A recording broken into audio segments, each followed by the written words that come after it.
friends, welcome to another tutorial on teaching moms. Today I come to you from my living room floor for a few reasons. Well, okay, one main reason.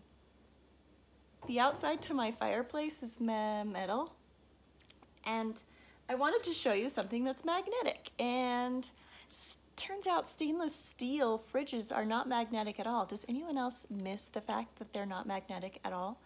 I love being able to see everything in people's lives on their fridge, and it's kind of sad when you can't.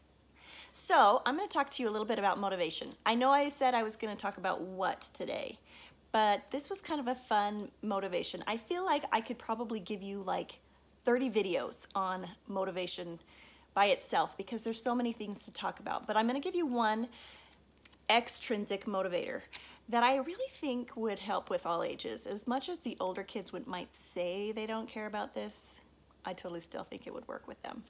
So one thing that I do in my classroom, and as lots of teachers do, is we create different ways to motivate the students. Sometimes it's giving them points and all kinds of things, but whatever it is, we come up with a prize once they reach a certain number of points or once they get to a certain goal. And it's a way to positively motivate the kids rather than saying, you can't have this if you don't. It's a you can have this if you do. And so it's a much more positive way to go.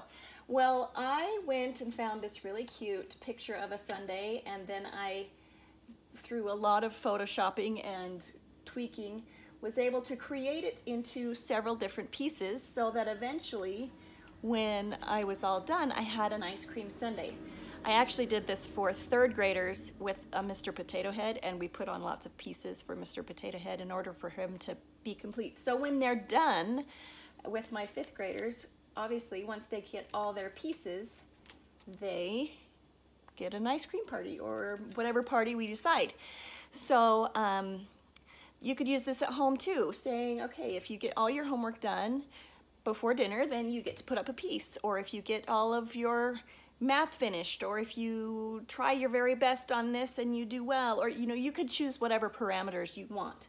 But it's a positive motivator and a way to get your kids to do what you need them to do. And I'm sitting in my dog's spot, and her bed usually sits right here, so if you see my puppy or hear my puppy in the background, if she comes and says hi, that's Penny. Anyway, so that's a good extrinsic motivator. Now, the difference between extrinsic and intrinsic. Extrinsic are motivators that you can do to control the outside environment and things that you kind of put upon the kids to motivate them. An intrinsic motivator is where they're motivating themselves from within. And there is going to be a whole slew of things I can tell you with that. I don't know if you heard that horn honking, but that's my little guy on the bus, so I'll be right back. We're here, and you're dripping. You're dripping. Go get a napkin. We're gonna try that again. The last thing I wanted to talk to you about really quickly with this is that I put quite a lot of work into this to make it great for my classroom, and I'd love to share it. If you guys can see a value to this and you want it in your home, I will send you a digital copy, which is going to be $15. And you can also get a finished copy, which is where I will cut it out, laminate it, and then put magnets on the back for you. I'm going to sell those for $25. That's a little bit extra work, so I know it's a little bit more. But email me at theteachingmoms@gmail.com. So theteachingmoms, plural, @gmail.com. And I can send you these for either $15 or $25.